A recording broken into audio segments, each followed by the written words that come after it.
Dr. Simone Rivers paused at the entrance of the Grand Meridian Ballroom, taking in the sparkle of crystal chandeliers and the sea of designer gowns.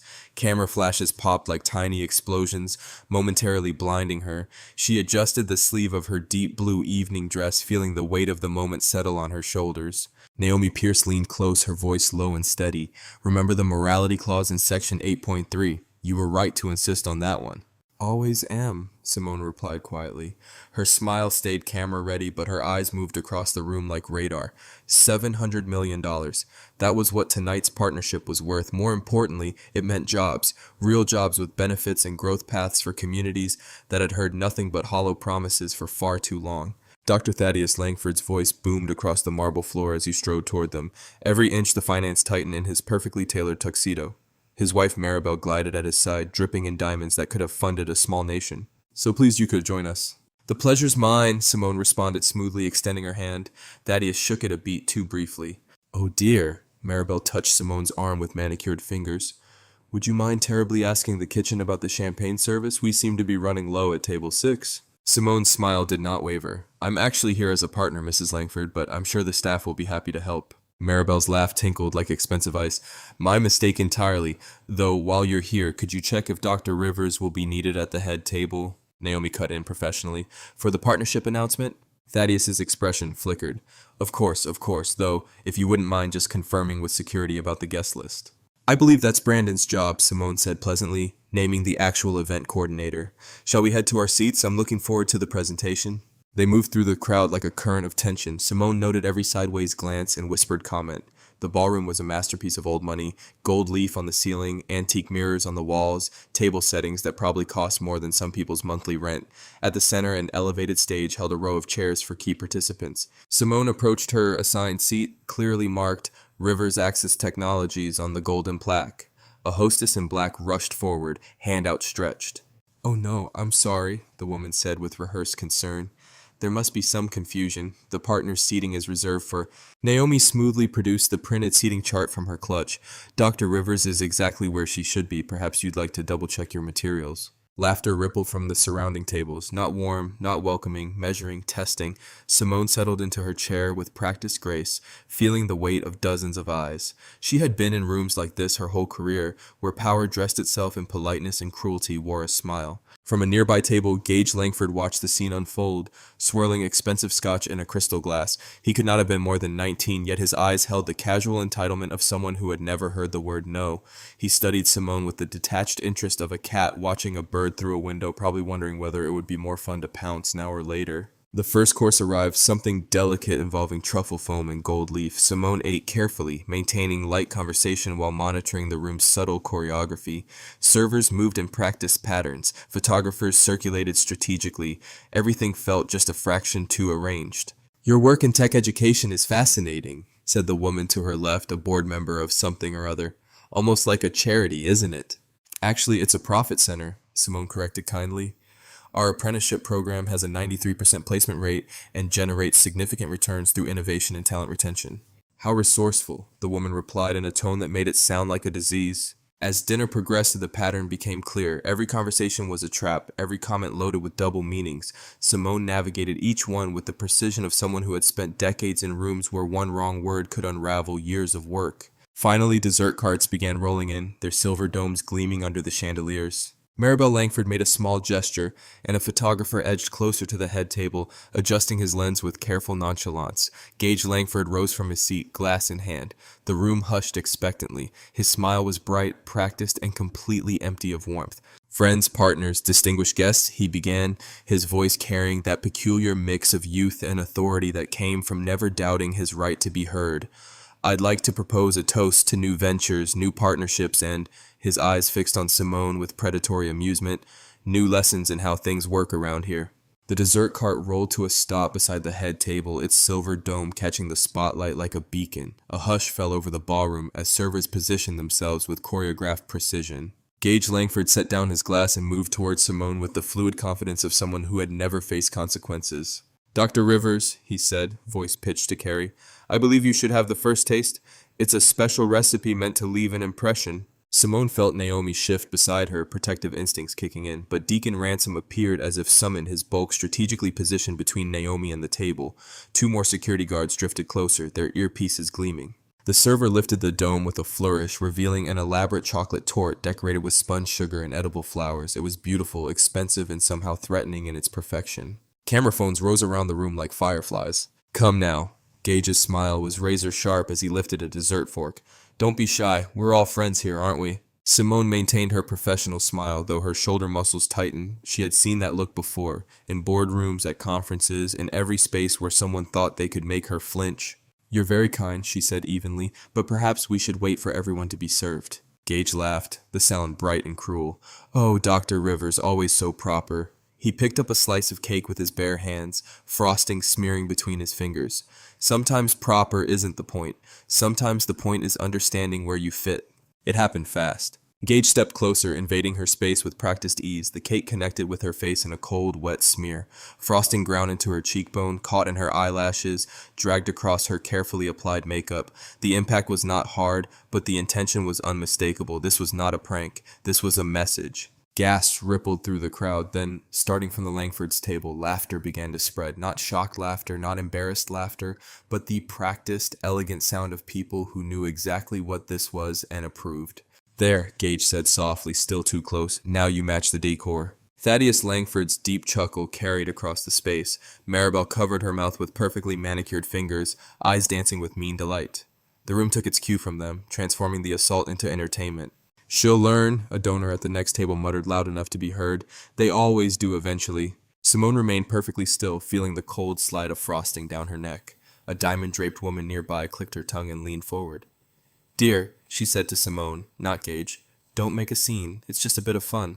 Deacon Ransom shifted his weight, one hand hovering near his belt. His stance screamed ex-law enforcement, the kind who knew exactly how to make self-defense look like aggression.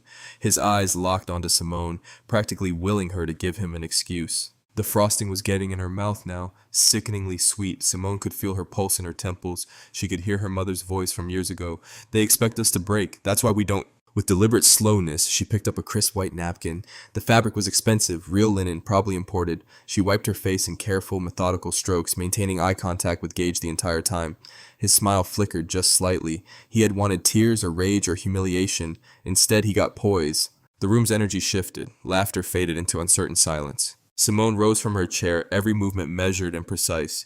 Even with cake in her hair, she managed to make Gage look small. The microphone, please, she said, voice carrying clearly through the tension. The nearest server hesitated, glancing at the Langfords. Deacon took a half step forward, but Simone's calm was its own kind of authority. The microphone appeared in her hand, and the remaining chuckles died in throats suddenly gone dry. Gage retreated a step, that familiar confusion crossing his face, the look of someone who had never had their fun interrupted before.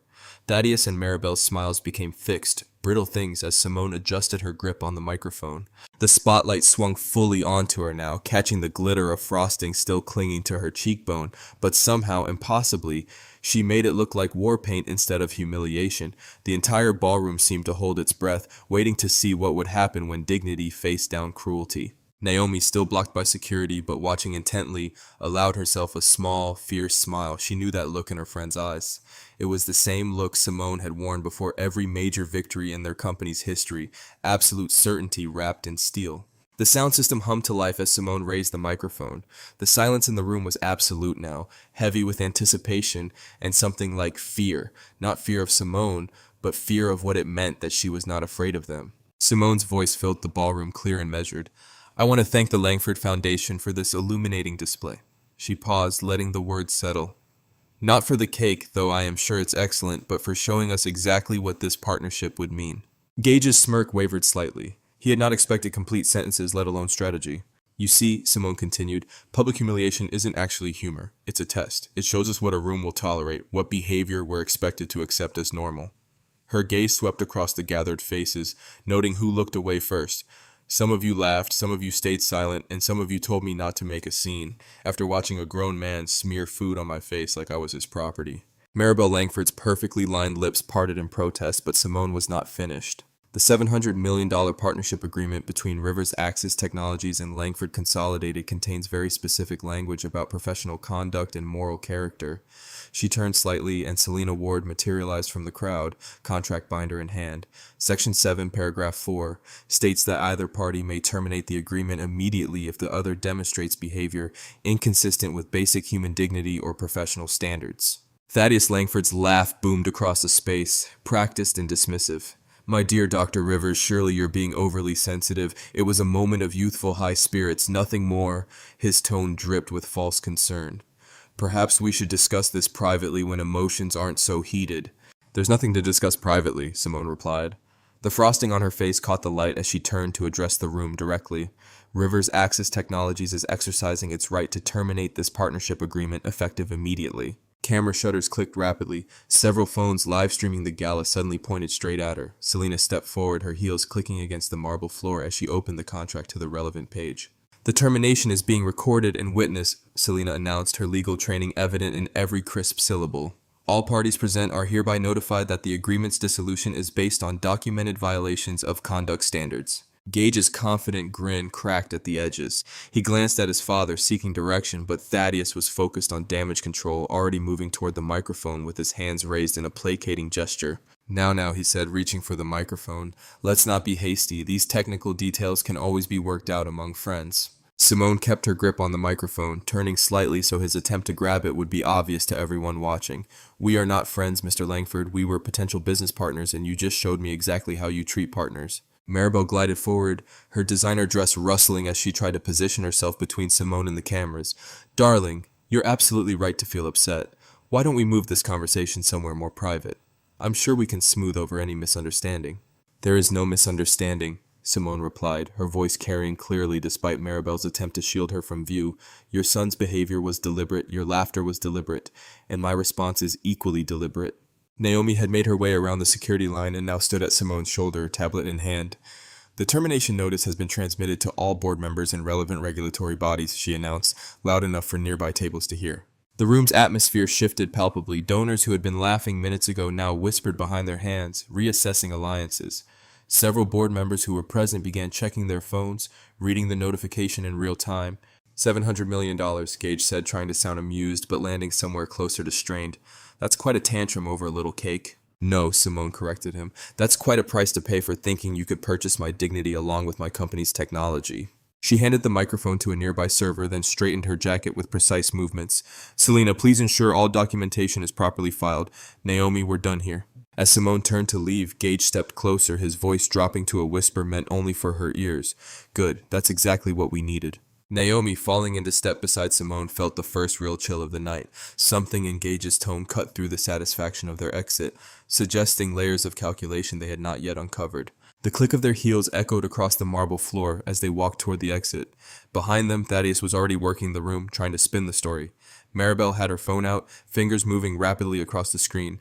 The hundreds of guests who had witnessed the scene were dividing into camps, some already crafting social media posts, others hurriedly making calls to distance themselves from the fallout. Security guards stepped aside as Simone approached the door, their earlier aggression replaced with uncertainty. The night air hit her face as she stepped outside, the frosting still sticky against her skin, but her spine was straight and her eyes were clear.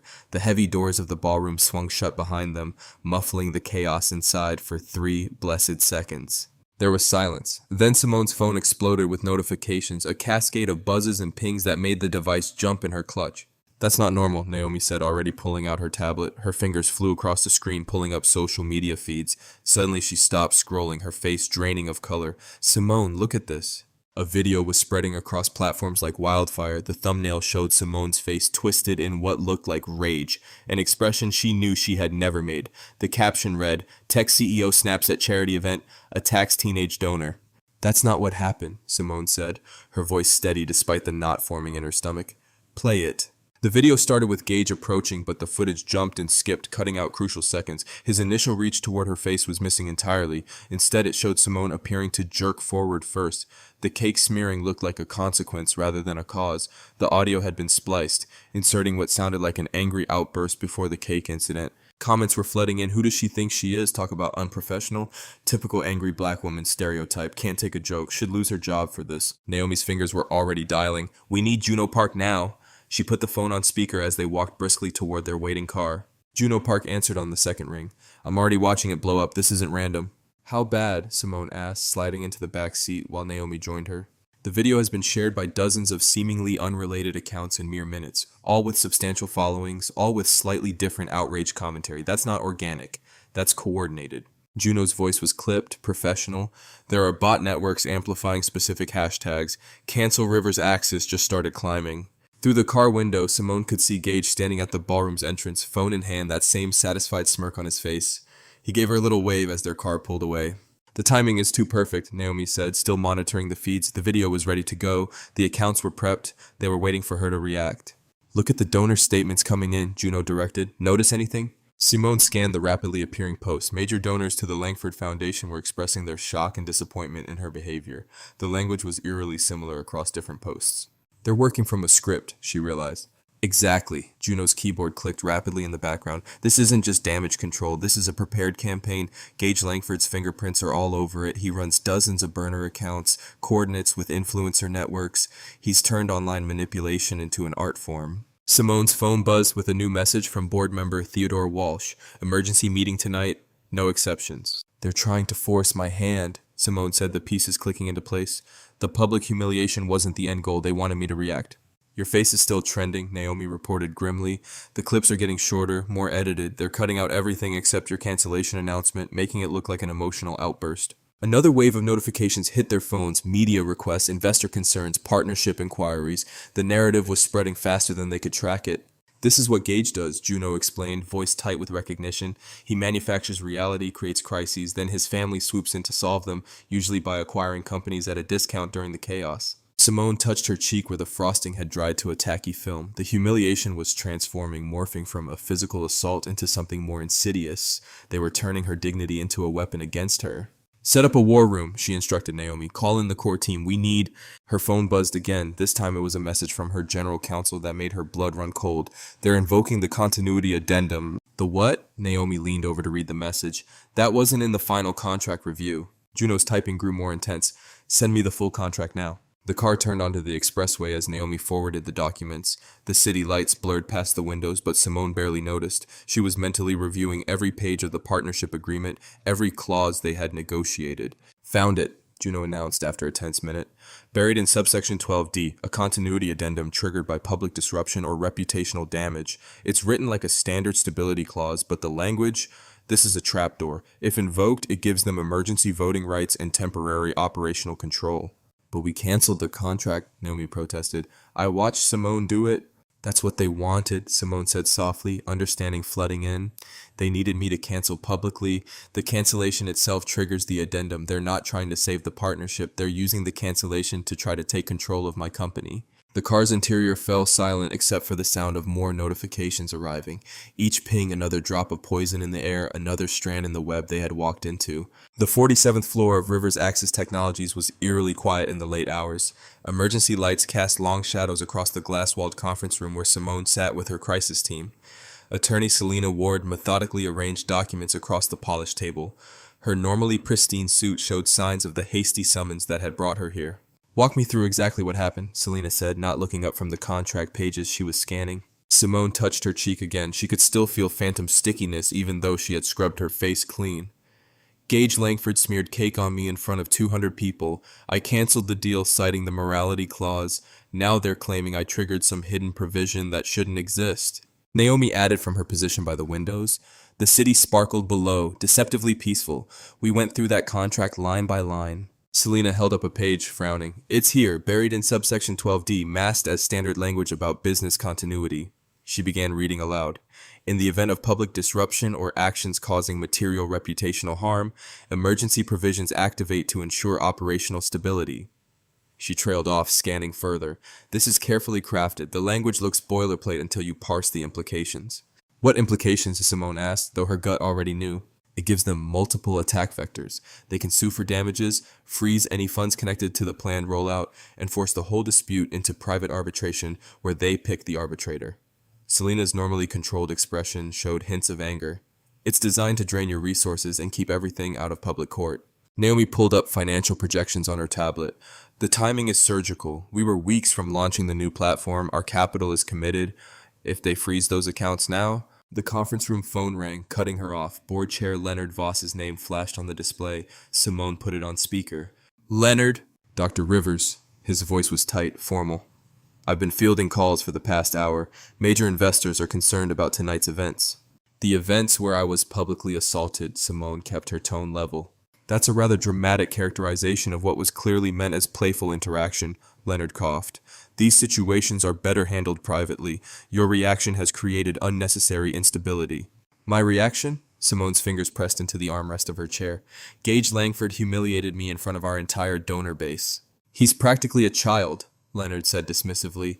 The appropriate response would have been to laugh it off. Instead, you've potentially damaged a crucial partnership. The board will need to discuss this first thing tomorrow. The elevator chimed outside, and Nolan Kerr hurried into the conference room. His tie was loose, but his manner was oddly composed for someone called in at such an hour.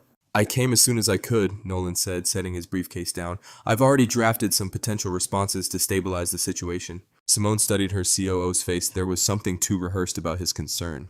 The situation doesn't need stabilizing, she said carefully. It needs investigating, starting with how that addendum got into our contract.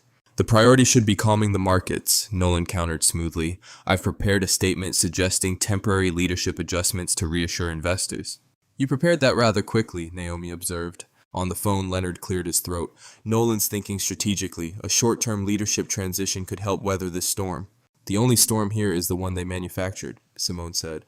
Selena, I want a full audit of who approved that addendum language. Track every version, every email, every sign-off. Nolan shifted slightly. That seems excessive for standard contract language. Standard? Selena's eyebrows rose. This clause is anything but standard. Someone had to specifically request and approve these terms. Naomi was already pulling up email records on her tablet. She paused, frowning. That's odd. Nolan, you're copied on the final contract review thread from last week, but you said earlier you hadn't seen the addendum. A flicker of something crossed Nolan's face before his helpful expression returned. I must have missed that email chain. Things have been quite busy with the rollout preparations. You responded to 3 other emails in that same thread, Naomi said quietly. The silence in the room grew heavy. Through the windows, a police helicopter swept past, its searchlight briefly illuminating their faces. Leonard's voice crackled through the speaker. Dr. Rivers, I strongly suggest you take a more cooperative approach. The Langfords are a powerful family. This resistance will only make things more difficult. More difficult than having cake ground into my face while donors laughed? Simone's voice was still. Than having my reaction weaponized and my company threatened? The board expects your full cooperation tomorrow, Leonard said stiffly. Good night. The line went dead. Simone looked around the room, at Selena's carefully controlled anger, at Naomi's shrewd concern, at Nolan's too-perfect composure. She touched her cheek one final time where the frosting had marked her. They didn't smear cake, she said. They marked a target. The darkness before dawn painted Rivers Axis headquarters in shades of blue and gray. Simone's car pulled into the underground garage, tires crunching over scattered protest flyers that had somehow already made their way down there. Her security detail reported crowds gathering above, a mix of actual community members and faces that seemed too polished, too coordinated to be spontaneous. They've got printed signs, her head of security said, showing her photos on his phone, all using the same 3 phrases: Rivers must go, no more toxic leaders, protect our community. Mass-produced outrage, Simone noted, studying the identical fonts and formatting. The elevator carried them to the executive floor where Naomi was already setting up in the main conference room surrounded by financial reports and market projections. Morning news is running with the edited clip, Naomi said without looking up. Stocks down 12% in pre-market trading. They're efficient, Simone replied, hanging her coat. I'll give them that. The glass walls gave them a clear view as more employees arrived, clustering in worried groups. Simone's assistant hurried in, tablet in hand, face drawn with stress. Dr. Rivers, we've got a situation, she said. Someone posted my home address online last night. Other staff are reporting similar threats. Their children's school locations, personal phone numbers. It's all getting dumped on anonymous boards. Juno Park strode in before Simone could respond, carrying 3 laptops and wearing yesterday's clothes. The crisis PR specialist's eyes were sharp despite the early hour. This is coordinated, Juno announced, setting up their equipment.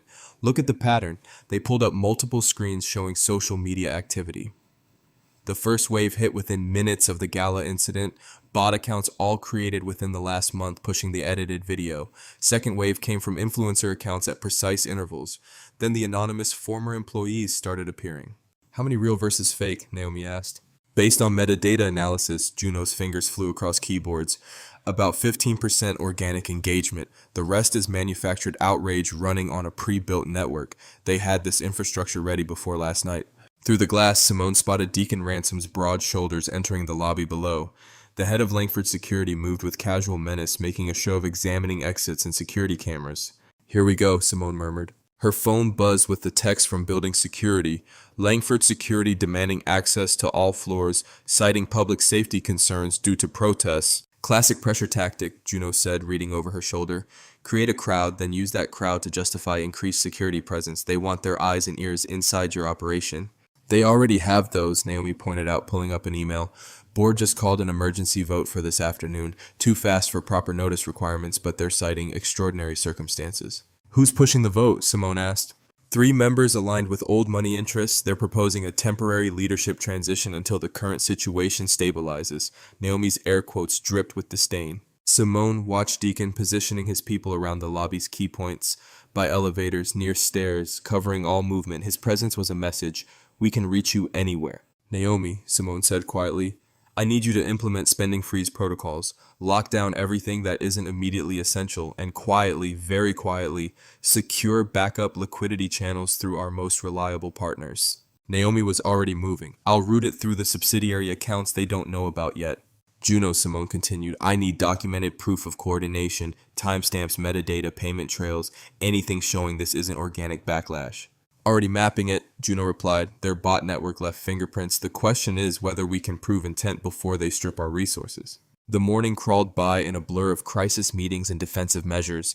Simone's team tracked waves of attacks, more edited videos appearing, donor statements withdrawing support, community leaders suddenly receiving anonymous tips about concerns with Rivers Access hiring practices. At midday, a courier arrived with a thick envelope marked urgent legal notice. Simone opened it while Naomi read over her shoulder. The document was dense with legal language, but the meaning was clear. Langford affiliated partners were seeking an emergency injunction to freeze Rivers Access accounts pending investigation of conduct-related contract violations. Simone set the papers down carefully. They want us too scared to breathe. The cold precision of it all, the timing, the multiple pressure points, the layered attacks, revealed the truth. Last night's humiliation had not been improvised cruelty. It was the first move in a carefully planned siege. Through the windows, protesters' signs caught the midday sun, their identical fonts glinting like teeth. Deacon Ransom stood among them, phone to his ear, smiling up at Simone's office with the patient satisfaction of someone who knew exactly how the trap would close. The afternoon sun blazed through the glass conference room, casting long shadows across the polished table where Rivers Access's board members gathered. Simone straightened her jacket, an armor of tailored navy wool, and walked in with measured steps. 14 pairs of eyes tracked her movement.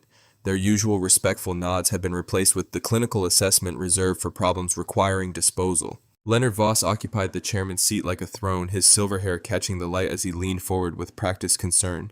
Dr. Rivers, thank you for joining us on such short notice. Given the circumstances, we felt immediate action was necessary. The circumstances being a coordinated attack on our company, Simone said, taking her seat. Naomi settled beside her, tablet ready, while Selena Ward arranged legal documents with precise movements. The circumstances, Leonard emphasized, being a public relations crisis that threatens investor confidence. He gestured to a screen showing Rivers Access's plummeting stock price. We have a fiduciary duty to protect shareholder value. Board member Victoria Hayes, who had never challenged Leonard in 10 years, spoke up with suspicious readiness. The media coverages concerning the viral video raises questions about temperament and judgment. An edited video, Selena interjected, deliberately manipulated to create a false narrative. Perception becomes reality in the market, said James Morrison, another board member who typically stayed silent. We need to consider temporary leadership adjustments while this situation stabilizes. Simone noted how they echoed each other's phrasing. Temporary, stabilize, protect value, words chosen to sound reasonable while disguising their intent. The coordination was obvious to anyone paying attention. Let's be direct, Simone said. You're suggesting I step aside because someone assaulted me on camera and then manipulated the footage to paint me as the aggressor?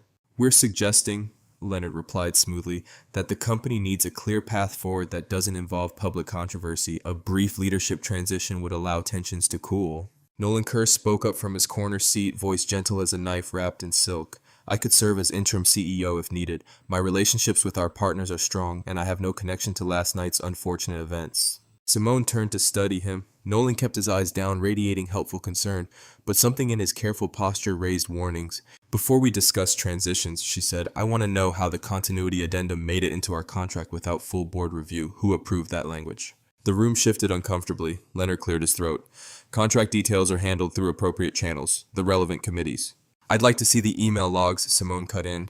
All communications regarding the addendum's approval process. That would involve private board correspondence, Victoria objected. We have confidentiality obligations while simultaneously demanding complete transparency from me, Simone noted. The hypocrisy landed like a physical blow. Several board members had the grace to look uncomfortable, but others met her gaze with blank corporate politeness, the kind that masked whatever deals had already been made. Selena stood, commanding attention. Before this discussion continues, I need to remind the board of several legal considerations. First, removing Dr. Rivers in response to a manufactured crisis could be seen as validating a coordinated smear campaign. Second, any leadership change without proper investigation of last night's events creates liability concerns. Third, there are serious questions about the contract addendum's approval process that need to be addressed. We're not removing anyone, Leonard said smoothly. We're discussing temporary measures to protect company interests. By suggesting the CEO step aside because she was publicly assaulted, Naomi's voice cut through the corporate doublespeak. How does that protect our interests? The optics, James began. The optics, Simone interrupted, are that Rivers' axis caves to pressure when its leaders face targeted harassment. Is that the message this board wants to send? Leonard's mask of concern cracked slightly, revealing irritation beneath. I move we proceed to a vote on temporary leadership transition. I move we table that vote pending full investigation, Selena countered. Any hasty action now exposes the company to significant legal risk. The tension stretched as board members glanced at each other, measuring which way to lean. Simone watched the subtle signals, who looked to Leonard for cues, who avoided eye contact entirely. The room felt like a chessboard where half the pieces had been secretly replaced. All in favor of proceeding with the vote, Leonard asked. Hands rose, 7 out of 15. Not enough for an immediate move, but far too many for comfort. Simone noted each face, each allegiance revealed. Motion fails, Leonard announced, unable to fully hide his frustration. We'll reconvene tomorrow morning at 9 for a full board review and second vote. As chairs scraped back and members began gathering their things, Nolan lingered behind. He stopped near Simone, voice pitched low. You can't win this their way. Simone watched him walk out, those words hanging in the air like smoke, unclear whether they were meant as advice or warning. The afternoon sun had shifted, throwing the empty conference room into shadow. In the glass walls, she caught her reflection. Still straight-backed, still dignified, still fighting. Naomi touched her arm. 7 votes to remove you already. We need to move fast. Yes, Simone said, gathering her papers. But first, I want to know exactly how deep this rot goes. The setting sun painted long shadows across the community center's parking lot as Simone's car pulled up. The brick building stood warm and welcoming against the darkening sky, its windows glowing with activity. Young voices drifted out, the sound of learning, of possibility. But something was wrong with this picture. 3 black SUVs were parked at odd angles near the entrance, their tinted windows reflecting the last rays of sunlight. Men in tactical gear loitered nearby, earpieces glinting. Langford security logos marked their shoulders. They're not even trying to be subtle anymore, Naomi muttered from the passenger seat. Simone took a deep breath, centered herself. That's the point. They want us to see the muscle. As they stepped out of the car, she noted how the guards shifted, subtle movements to control sight lines and access points. Their presence transformed a community space into contested territory. Deacon Ransom emerged from behind one of the SUVs, his broad frame blocking the path to the door. Evening, ma'am, he said with exaggerated politeness. Just maintaining public safety at a youth center. Simone kept her voice neutral. Can't be too careful these days. His smile didn't reach his eyes. A lot of concerning activity in the area. Before Simone could respond, movement caught her attention.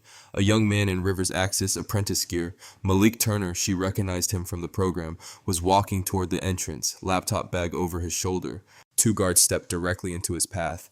Hold up there, son, one called out. Need to check that bag? Malik stopped, his whole body tensing. I work here. I'm in the apprenticeship program.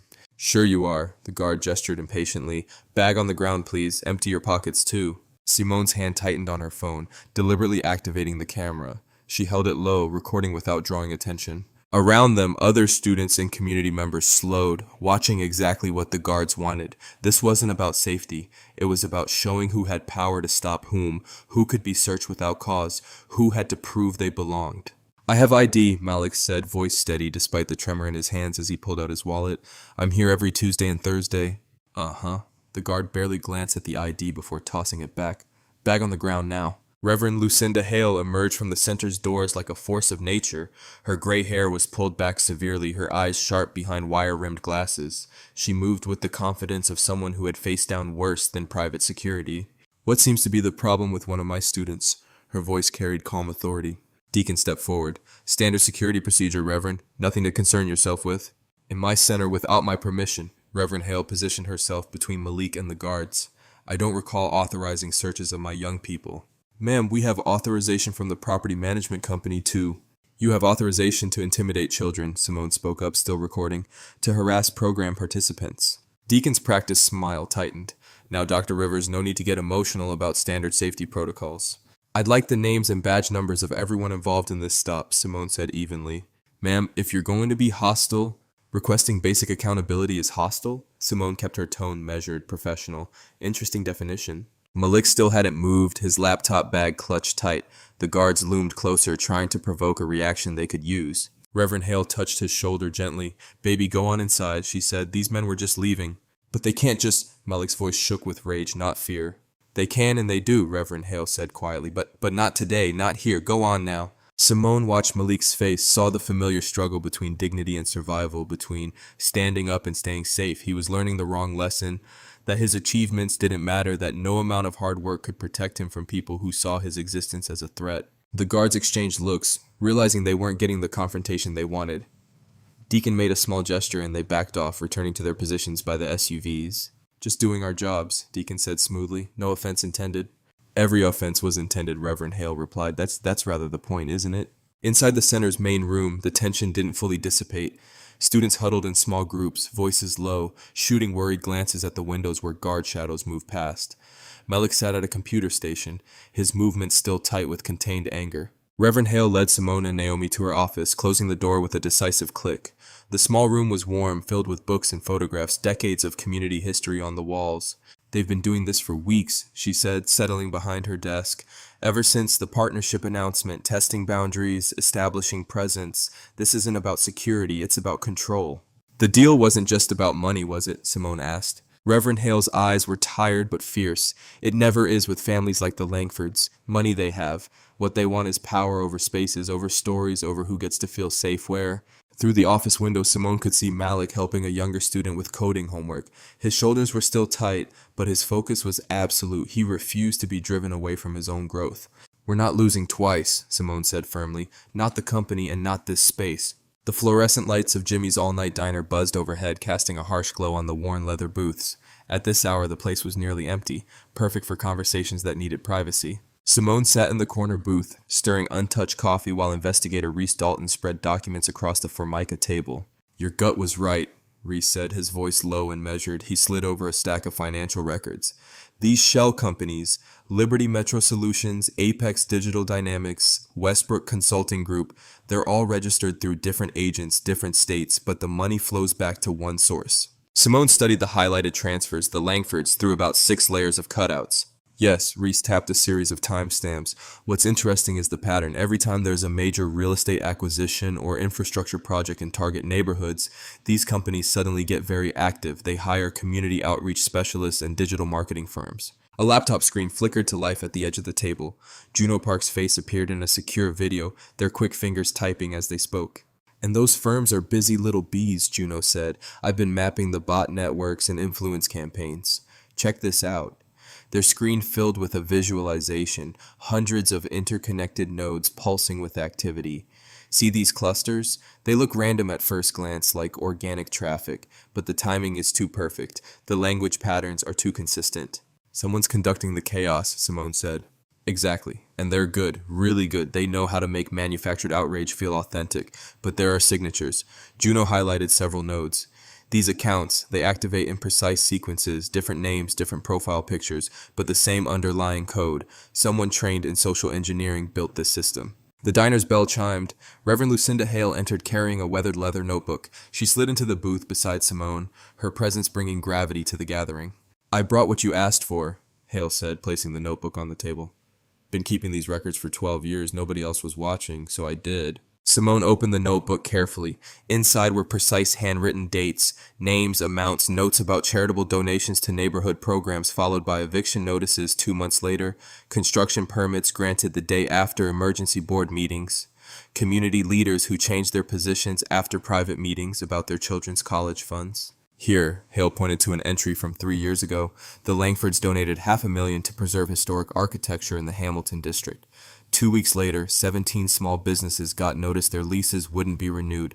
All black-owned, all replaced by luxury boutiques within 6 months. The donation was cover. Reese observed, "It's always cover." Haley said, "They don't just buy buildings, they buy the story about the buildings. They don't just take spaces, they change who feels welcome in those spaces. Your company wasn't just a business target, Dr. Rivers. They want your data, your infrastructure contracts, because that's how they'll know where to move next." Simone turned another page in Hale's notebook. "You documented everything." "Had to, because every time someone spoke up, the same pattern played out. Sudden scandals, social media attacks, private security showing up at their doors with concerns. Sound familiar?" Juno's typing grew more intense. "Speaking of patterns, I'm seeing elevated bot activity right now. They're preparing something." Simone's phone buzzed. A text from Naomi. "Server logs show unauthorized access night of gala. Internal credentials used. Someone was in our system before it all went down." "An inside job," Reese said quietly. "Not just inside," Simone replied.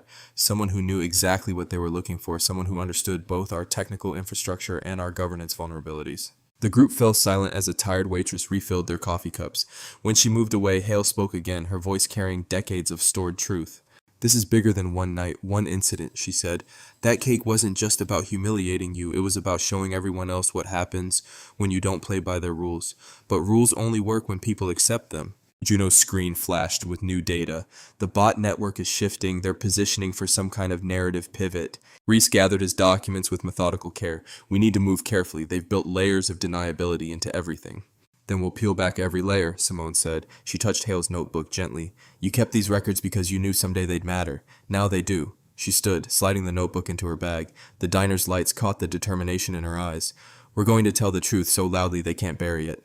Across town in his perfectly curated home office, Gage Langford adjusted his camera and practiced his most sincere expression. He recorded take after take until the apology video felt right, humble but not weak, regretful but not guilty. As he posted it to his verified accounts, his other screen showed the real work. Thousands of coordinated posts flooding every platform, shaping the story even as he appeared to apologize for it. His manufactured contrition went live at exactly 11, timed to make morning headlines, crafted to make him look mature and thoughtful. And in its shadow, his digital army attacked with renewed fury, targeting not just Simone but anyone who dared support her. Morning sunlight streamed through Simone's office windows as her core team assembled. The city was just waking up, but they had been working for hours, fueled by determination and strong coffee. Juno Park's laptop displayed frame-by-frame analysis of the newly acquired video footage. "Look at this," Juno said, zooming in on a perfect, unobstructed angle, crystal clear, no editing tricks possible. You can see Gage's expression change right before he does it, that split second of predatory satisfaction. Simone leaned closer to watch. The footage showed everything: Gage's calculated approach, the cake smearing across her face, and most importantly, Thaddeus and Maribel Langford's immediate laughter. Their reactions proved premeditation. They had expected it, encouraged it. "The metadata is clean too," Juno continued, pulling up a technical report. "Original timestamp, location data, device information, all intact. They can't claim this was manipulated." Naomi paced by the window, phone pressed to her ear. She ended her call with a rare smile. "Catherine Chen from Meridian Capital is willing to go on record. Says she's seen enough country club bullying in her career. She'll back you publicly and commit to maintaining their position." "That's significant," Selena said, looking up from her legal documents. "Meridian holds what, 12%? 14, Naomi confirmed, and they have influence with other institutional investors. Selena spread papers across the conference table, each stack precisely organized. "I've drafted the injunction requests. We're hitting them from multiple angles: harassment, market manipulation, coordinated defamation. The evidence of their bot network is particularly damning." "Timeline?" Simone asked. "We file everything within the hour. The press conference gives us qualified privilege for the initial disclosure. Then we follow immediately with court submissions." Selena checked her watch. Local news crews are already setting up downstairs. For the first time in days, the tension in Simone's shoulders began to ease. She looked at her team: Naomi's quiet competence, Juno's technical precision, Selena's legal expertise. They had worked through the night building an airtight case. "We're not just defending ourselves anymore," Simone said. "We're exposing their whole system." Juno's screens showed Real-time analytics. Social sentiment is already shifting. People are asking questions about Gage's apology video, noticing the convenient timing, the manufactured responses. The stocks are stabilizing too, Naomi added. Once Catherine speaks, a commotion erupted in the outer office. Heavy footsteps approached. The door opened and 3 federal agents entered, badges displayed. Behind them, Nolan Kerr stood in the doorway, his face a mask of practiced concern. Dr. Rivers, the lead agent, said, "I'm Agent Mara Quinn with the Financial Crimes Division. We're here regarding allegations of serious data privacy violations." Selena stepped forward. "I'm Rivers' Access General Counsel. What's the nature of these allegations?" "We have evidence of unauthorized data collection and misuse of personal information." Quinn produced a document. "This complaint was filed internally through proper channels. We're executing an immediate freeze on corporate accounts pending investigation." Naomi's phone buzzed. "The banks, everything's locked. Payroll, operations, all of it." Juno's fingers flew across their keyboard. "They're blocking system access too. Critical servers are being restricted." Selena snatched the complaint, scanning rapidly. Her expression darkened.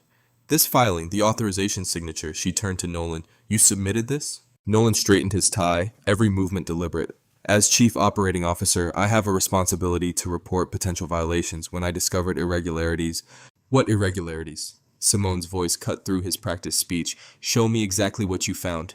"The details are in my filing," Nolan said smoothly. "I was trying to protect the company from potential liability. These issues required immediate attention." "You're lying." Simone stood, calm fury radiating from her stillness. "You've been lying for months, haven't you? Working for them?" Nolan's smile didn't reach his eyes. "I was trying to protect the company." Reporters began gathering outside the building. Phones rang unanswered throughout the office. Employees stood in clusters, whispering anxiously about frozen accounts and system lockouts. Hours crawled by in a blur of crisis calls and emergency meetings. The press conference collapsed before it began. Catherine Chen regretfully withdrew her support, citing developing concerns. The stock price fell like a stone. Evening shadows lengthened across Simone's office. She sat alone, staring at her phone. Social media exploded with that damn photo, her face smeared with frosting, now edited into countless cruel memes, each one tagged with Gage's signature smirking emoji. The betrayal cut deep. Nolan had been her COO for 3 years. He had sat in this very office countless times, planning strategy, sharing concerns, always so helpful, so supportive. Every suggestion, every introduction, every policy change, all of it designed to create this moment. Her phone buzzed with a text from Reverend Hale. "Meet me tonight. I have the missing piece." The community center stood dark against the night sky, its windows reflecting scattered streetlight through sheets of rain. Simone parked around back, away from the main street, and hurried through the downpour to the service entrance where Reverend Hale waited. "You came alone?" Hale asked, ushering her inside as requested. Simone followed her through the quiet hallways. "Juno and Investigator Dalton are joining remotely." The back room was small but secure, no windows, one door, thick concrete walls that had withstood decades of neighborhood change. A laptop sat open on a folding table, screens showing Juno and Reese in separate windows. The rain's steady tapping filtered through the ceiling, marking time like a metronome. Reverend Hale locked the door and pulled a worn leather portfolio from her desk drawer. "Before I show you this, you need to understand something. People think the Langfords built their fortune on real estate and finance. That's not quite right." She removed an envelope sealed with aged tape. "They built it on silence, on making problems disappear." "What kind of problems?" Simone asked. "People who wouldn't sell, reporters who asked questions, community leaders who fought back." Hale's eyes held old anger. "Anyone who stood in their way." She produced a USB drive, its label faded but still legible, a date from 6 years ago. "This came to me from someone who couldn't stay quiet anymore. I've kept it safe, waiting for the right moment and the right person to use it." Juno leaned closer to their camera. "What's on it?" "A deposition from someone who helped build their machine." Hale inserted the drive into the laptop. He was one of their reputation consultants before that title existed. When he realized what they were really doing, he recorded everything. 3 weeks later, he died in a single car accident. A video file appeared on screen. Juno began running authentication protocols immediately. "The metadata looks original, no signs of tampering. I'm creating verified hashes now." The recording showed a man in his 50s speaking directly to camera. His voice was steady, but his hands shook slightly as he detailed a systematic operation. Shell companies layered within shell companies, each designed to distance the Langfords from their tactics. He described how they had perfected their methods, paid protesters, coordinated social media campaigns, edited footage that could make anyone look unstable. "They called it narrative adjustment," the man explained. but it was destruction. They'd identify acquisition targets, usually minority-owned businesses that had something they wanted. Then they'd engineer a crisis, manipulate public opinion, and swoop in to buy at panic prices. Reese took notes rapidly. These intermediary companies he's naming, they match the patterns in your records, Reverend. Same shells, same players, just cycling through different front names. The cake incident, Simone said quietly. It wasn't random cruelty, it was choreographed. They needed a trigger point. Keep watching, Hale advised. The deposition continued. The man described their placement program, identifying promising executives, grooming them with offers and introductions, then embedding them in target companies. These plants would spend years building trust, gathering intelligence, and creating subtle vulnerabilities in corporate governance. Nolan, Simone breathed. That's what he was, a placement. Juno's typing grew more intense. It fits. I'm tracking his career path before Rivers Axis. He worked for 3 different firms with Langford connections. Each one went through a hostile takeover within 18 months of his departure. The federal complaint he filed, Reese added, it's almost identical to complaints filed against those other companies. Same structure, same timing, same outcome. Accounts frozen just when the target company was about to expose something. Rain drummed harder overhead as Simone absorbed the implications. Every meeting with Nolan, every casual suggestion, every policy change he had advocated, all of it designed to create openings for this moment. He hadn't just betrayed her trust, he had spent years building a trap. There's more, Hale said, spreading documents from her notebook across the table. These dates here, each one marks when a Langford-linked security firm showed up in the neighborhood, always after some incident that never made the news, always before property values suddenly dropped and longtime owners had to sell. Simone studied the pattern. Like Deacon Ransom at the gala, they used security as intimidation, then called the targets unstable for objecting. Exactly, Hale confirmed. And these names here, community leaders who pushed back, each one faced anonymous harassment campaigns, social media attacks, edited videos, personal information leaked. Sound familiar? It's their playbook, Reese observed. They've refined it over years. The cake incident wasn't improvised, it was just the most public version of what they've always done. Juno's screen filled with verification data. The deposition's authenticity checks out. File creation date matches the label. No signs of manipulation. This is primary source evidence of a long-term criminal enterprise. Simone stood, decision crystallizing. She pulled out her phone and dialed Selena Ward's number. The rain seemed to pause with her as she waited for her attorney to answer. Selena, stop trying to win in public first. We're going to win in court and then let the public watch them fall. The federal building's conference room could have been anywhere. Beige walls, institutional carpeting, fluorescent lights that made everything look flat and tired. But with case files stacked in precise towers across the table, it felt like neutral ground, a place where truth might actually matter. Simone watched Agent Maraquin review the first document set, her expression giving nothing away. The federal investigator's dark suit and steady hands spoke of someone who had seen powerful people try to charm their way out of consequences before. Let's be clear, Quinn said, looking up from a particularly dense financial record. You're alleging systematic corporate fraud, market manipulation, and coordinated harassment through shell entities. We're not alleging, Selena Ward replied, sliding another folder forward. We're demonstrating, with timestamps, banking records, and verified metadata. Simone maintained her composure as Quinn examined the USB drive containing the deposition. The weight of the last few days pressed against her shoulders, but she refused to let it show. This wasn't about emotion, it was about evidence. The shell company network is structured in layers, Naomi explained, spreading out a diagram. Each entity exists just long enough to execute an acquisition or pressure campaign, then dissolves, but the payment patterns are consistent. Quinn's pen moved steadily across her notepad, and you can prove these entities connect directly to the Langfords through board memberships, shared addresses, and recurring transfers? Naomi confirmed. We've mapped 5 years of activity showing the same operational signatures. Selena opened her laptop, pulling up the gala footage. The recent incident wasn't isolated. It followed their established pattern: create public humiliation, manipulate the narrative, then exploit the chaos for acquisition. The unedited video played silently. Gage's calculated approach, the cake impact, the practiced laughter from his parents. Quinn watched without comment, but her jaw tightened slightly at the room's reaction to the assault. We have the edited version they distributed as well, Simone added. Juno Park's forensic analysis shows it was altered within minutes of the incident using software licensed to one of their shell companies. And this ties to the previous pattern? Quinn asked. Yes, Simone handed over Reverend Hale's notebook. These dates and names document similar incidents: security intimidation, coordinated harassment, and forced property sales. The same tactics, just usually hidden from cameras. Quinn studied the notebook carefully. This is detailed record keeping. Reverend Hale understood what documentation meant, Simone said. She knew someone would need proof someday. Naomi's phone buzzed. She checked it and frowned. Leonard Voss just called an emergency board meeting for 2 this afternoon. The agenda lists leadership stability measures. They're moving faster than expected, Selena observed. Likely because they know we're here. Quinn set down her pen. You understand, I can't intervene in board proceedings. Any investigation will take time to develop, and it won't protect you from immediate corporate action. We know, Simone replied. That's why we've prepared parallel strategies. Naomi pulled up another document on her tablet. We've discovered something critical about the federal complaint Nolan Kerr filed. He didn't just submit it. He used Simone's emergency authorization token to do it. Meaning? Quinn asked. He staged her digital fingerprint, Selena explained. The complaint appears to come from Simone herself, suggesting instability. It's fraud, but proving that won't happen fast enough to stop the board vote. So we're filing for an immediate temporary restraining order, Simone continued. The evidence of Nolan's deception, combined with the documented pattern of targeting, should be enough to pause any removal attempt while the broader investigation proceeds. Quinn nodded slowly. Logical approach, but the Langfords' influence runs deep. Are you prepared for how they might retaliate? We're beyond preparation, Simone said. We're acting. Juno is coordinating a legal compliant live stream of the board meeting, everything in the open, everything by the book. Transparency as a shield, Selena added.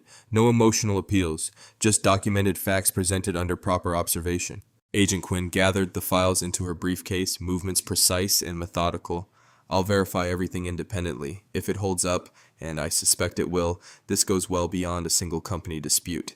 Simone stood, smoothing her jacket with steady hands. The fluorescent lights still hummed, but the room felt different now. The evidence towers had served their purpose, not as pleas for help, but as foundation stones for justice. Dr. Rivers, Quinn said as they prepared to leave, if your evidence holds, you're not the target anymore. Simone met her eyes directly. Good, because I'm done being hunted. She stepped into the hallway where Naomi waited with their next set of files. The morning sun slanted through nearby windows, catching dust motes in bars of light. In a few hours they would face the board, but now they carried something stronger than outrage. They had proof, and proof properly structured was harder to dismiss than any protest. Selena checked her watch. The TRO filing is ready. Shall we proceed?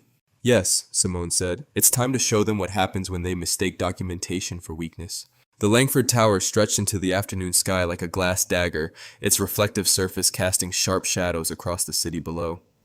On the 47th floor, Simone and Selena were escorted into a conference suite where floor-to-ceiling windows made the room feel exposed, vulnerable. Thaddeus Langford sat at the head of the massive table, perfectly tailored in a charcoal suit that probably cost more than most people's monthly salary.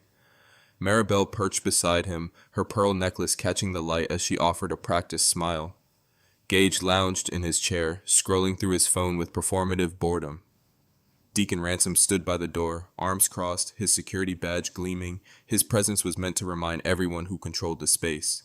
Dr. Rivers, Thaddeus's voice carried that particular tone of false warmth reserved for surrender negotiations. Thank you for being reasonable about this meeting. Simone took her seat with deliberate calm, Selena beside her with a slim recording device visible on the table. Before we begin, Selena said, we need to establish consent for recording. This is a standard legal requirement. Oh, surely that's not necessary for a friendly discussion, Maribel laughed softly. It's non-negotiable, Simone stated. Selena proceeded with clinical precision. For the record, please state your name and verbal consent to audio recording of this meeting. One by one, they complied, perhaps amused by what they saw as pointless formality. Thaddeus first, then Maribel, Gage rolling his eyes as he gave his name, even Deacon from his position by the door. Now then, Thaddeus spread his hands on the polished table. We've prepared a very generous exit package, full market value for your shares plus a comfort premium. You can walk away with dignity intact. Maribel nodded encouragingly. And if you consider a brief statement, just expressing regret for any misunderstandings, it would help smooth things over with the public.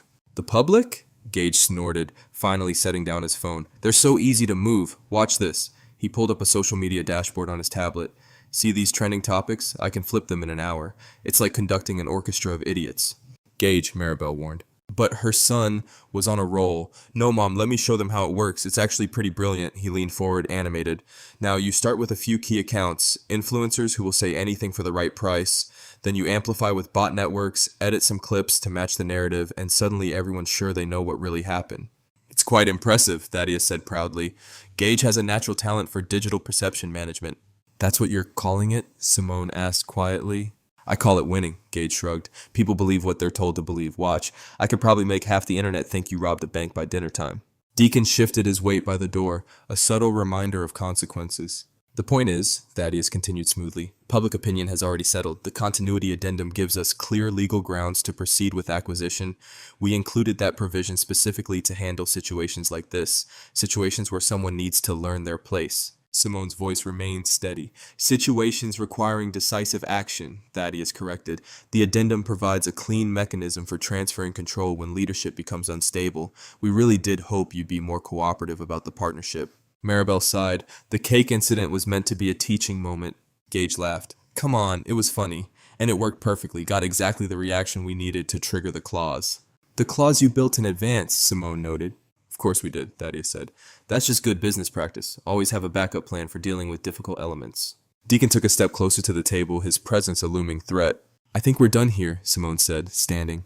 You should sit back down, Deacon suggested, his tone carrying years of practiced intimidation. No, Simone said, I don't think I will. She gathered her belongings with careful movements. Go ahead, Gage called after her, laughter in his voice. The public already chose. They chose us. They always do. Simone walked to the door without looking back, Selena following with the recorder safely secured. Neither woman spoke until they reached the elevator, leaving the Langfords to their assumed victory. As the doors closed, Deacon's shadow still visible in the hallway, Simone finally allowed herself to exhale. The recording device in Selena's briefcase held every word, every admission, every threat exactly as planned. But they weren't finished yet. The real work was still to come. They descended past floor after floor of polished glass and steel, the empire the Langfords had built through fear and manipulation. But empires could fall, especially when their rulers became too comfortable with their own power to guard their tongues. The lobby's marble floors echoed under their heels as they walked out into the afternoon sun. Behind them, the tower cast its long shadow across the street, but Simone stepped purposefully into the light. They had what they came for. Now it was time to use it. The Rivers Access Technologies boardroom hummed with tension as evening shadows stretched across the city. Board members filed in, some in person, others connecting remotely, their faces tiled across the massive display screen. Leonard Voss adjusted his tie, a subtle tell of discomfort, as he noticed the professional camera set up in the corner. Juno Park sat at their workstation, fingers moving with practiced precision across multiple screens. Corporate livestream initiated, all security protocols verified, broadcasting in 3, 2. This is absolutely inappropriate, Leonard interrupted, rising from his chair. We cannot conduct sensitive board business under these conditions. Selena Ward stepped forward, document in hand. Actually, Mr. Voss, we must. I've filed a temporary restraining order regarding board action citing shareholder interests. Given the current situation, transparency isn't optional. She gestured to the camera. This is a verified corporate channel following all SEC guidelines for public companies under review. Nolan Kerr shifted in his seat, his usual smooth demeanor showing cracks. Perhaps we should discuss this privately first. No more private discussions, Simone stated, her voice carrying the weight of too many closed-door ambushes. She nodded to Juno, who activated the main presentation screen. The unedited gala footage played first. The room watched in complete silence as Gage Langford's assault unfolded without clever cuts or manipulated audio. Several board members flinched at the raw cruelty of it, seeing the truth without the sanitizing filter of social media spin. Now, Simone continued, let's examine what followed. She clicked to the next slide as Naomi distributed documents to each board member. Receipt after receipt appeared, bot network purchases, coordinated timing of paid posts, shell company transfers that created the illusion of organic outrage. The data was meticulous, each transaction tied to specific attacks on Rivers Access and its leadership. This isn't just about cake, Simone explained. It's about a systematic attempt to devalue and seize control of this company through manufactured crisis. Leonard tried to interject. Dr. Rivers, your tone. Backed by evidence, Selena cut in smoothly. She activated an audio clip from the settlement meeting. Gage Langford's voice filled the room with unmistakable pride as he detailed his manipulation techniques. Several investors on the video call leaned closer to their cameras, one unmuted to ask, is he admitting to securities fraud? Among other things, Selena confirmed, the full recording has been provided to relevant authorities. Nolan maintained his composed facade, though his fingers drummed a nervous pattern on the table. This is all circumstantial. We need to focus on stabilizing. Interesting choice of words, Naomi interrupted, bringing up a new screen. Let's talk about stability and system access. Complex log data filled the display. These are the authentication records from our secure servers. Note the pattern of access using Dr. Rivers' emergency authorization token. She highlighted specific entries. The token was used to approve the federal complaint filing at 3:47 a.m. from an IP address matching Mr. Kerr's home network. Dr. Rivers was in a documented meeting at that time with multiple witnesses. Color drained from Nolan's face. That same token, Naomi continued relentlessly, was used to transfer sensitive documents to external servers, registered to Langford shell companies. The device signatures match your personal laptop, Nolan, the one you're typing on right now. A board member unmuted. Mr. Kerr, is this accurate? Nolan's practice calm cracked completely. You don't understand the pressure. They actually, Simone said quietly, we understand perfectly. Selena stood. I moved to terminate Nolan Kerr's employment for cause effective immediately and refer evidence of his actions to prosecutors for review. I second, Naomi stated firmly. Leonard looked desperately around the room, searching for allies but found none. The evidence was too clear, the betrayal too complete. We'll need to vote. Yes, Simone agreed. We will, transparently, right now. The vote was not close. Security waited outside the boardroom, having been notified in advance. They approached with professional courtesy as Nolan was stripped of his credentials and escorted from the building. The live stream caught every moment. The same unblinking lens that had broadcast Simone's humiliation now documented accountability in action. Leonard's phone began to vibrate. Then other phones joined in, creating a chorus of incoming messages. Partners were calling, investors demanding explanations, donors frantically trying to distance themselves from the Langford connection. Through it all, Simone remained seated, hands steady on the table. She watched as the room's power dynamics realigned around the weight of truth rather than the shadow of influence. For the first time since the gala, she allowed herself a full breath, feeling the bands of pressure around her chest finally begin to loosen. Dr. Rivers, an investor spoke from the screen, I believe we owe you an apology. No, Simone replied. You owe this company your vigilance. The truth was always there. We just had to be willing to see it. Naomi squeezed her friend's shoulder as board members began gathering their things, some avoiding eye contact, others offering awkward nods of acknowledgement. The live stream ended, but its impact was already rippling through social media, group chats, and news alerts. This time without manipulation, without artificial amplification, just the clean, sharp light of consequences illuminating the darkness of entrenched power. Morning sunlight streamed through the community center's windows, catching dust motes and golden beams. Simone sat at a worn table, watching Reverend Hale pour coffee with the same careful attention she gave everything, like even the smallest acts carried weight.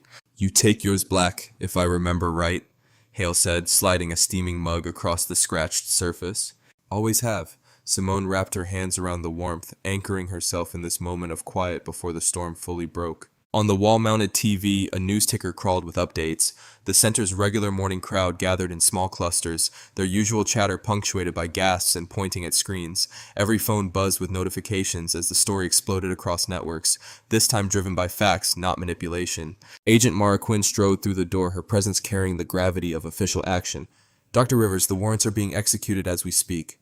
She accepted a coffee from Hale with a grateful nod. Multiple shell companies, digital assets, linked accounts, all frozen pending investigation. How many shells did you find? Simone asked. More than 30 so far. The network goes deeper than even your evidence suggested. Quinn's phone lit up with another update. They're hitting the main Langford offices now. Malik Turner burst in, still wearing his apprenticeship badge, practically vibrating with energy. Did you see? They're live streaming it at the Garden Club. He pulled up a news feed on his phone, gathering everyone around. The footage showed the Langfords' carefully orchestrated redemption luncheon dissolving into chaos. Society photographers who had come for staged apologies instead captured Thaddeus Langford's practiced smile, crumbling as federal agents appeared at the edges of the frame. His face shifted from confusion to realization to barely contained panic, each moment preserved in high-definition clarity. Watch Maribel, Hale murmured, pointing to the screen's corner. Maribel Langford stood frozen in designer silk, her perfect posture a statue of denial as longtime allies physically stepped away from her. Women who had shared her charity boards in private boxes now turned their backs, phones already out to delete photos and untag connections. The room's temperature dropped degree by degree as decades of cultivated influence evaporated in real time. Mom says half the donor board already resigned, Malik added, scrolling through updates. They're all claiming they had no idea about anything. Gage appeared on screen next, his usual smirk replaced by something younger and less certain. He tried his practice lines about youthful mistakes and learning experiences, but the reporters weren't playing along anymore. They had screenshots of his coordinated attack plans, timestamps of his late-night manipulation sessions, receipts for bought influence and manufactured consent.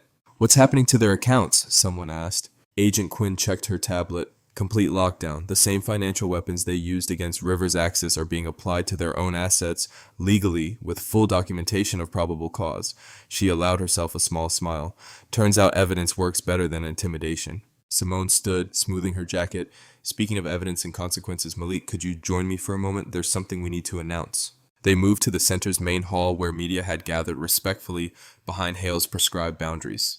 Cameras focused as Simone stepped to the podium, Malik nearby. Rivers Axis Technologies is pleased to announce a new partnership consortium, she began, her voice carrying easily through the space.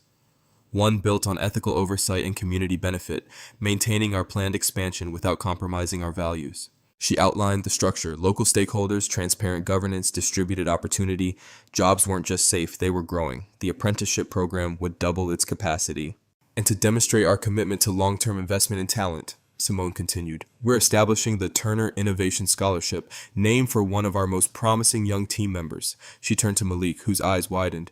Full tuition and guaranteed paid internship placement, with 20 spots reserved annually for students from this community. Malik's composed expression cracked into pure joy. Around him, phones lifted to capture the moment. Organic celebration, not manufactured outrage. Parents hugged their children. Teachers wiped tears. This wasn't just corporate news, it was hope made tangible. Questions flew from reporters about the Langford's assets, about potential charges, about market impact. Simone answered with measured precision, neither gloating nor minimizing. She had learned long ago that dignity was its own victory. As the crowd dispersed, Simone found herself outside the center's entrance with Malik and Reverend Hale. They watched students file past into morning classes, backpacks bouncing, futures a little brighter than yesterday.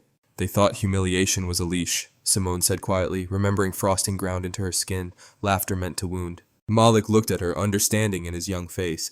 And you snapped it. In the distance, sirens wailed, but this time they were heading toward Langford Tower, toward accountability, toward consequence. Justice, like coffee, was being served hot and black.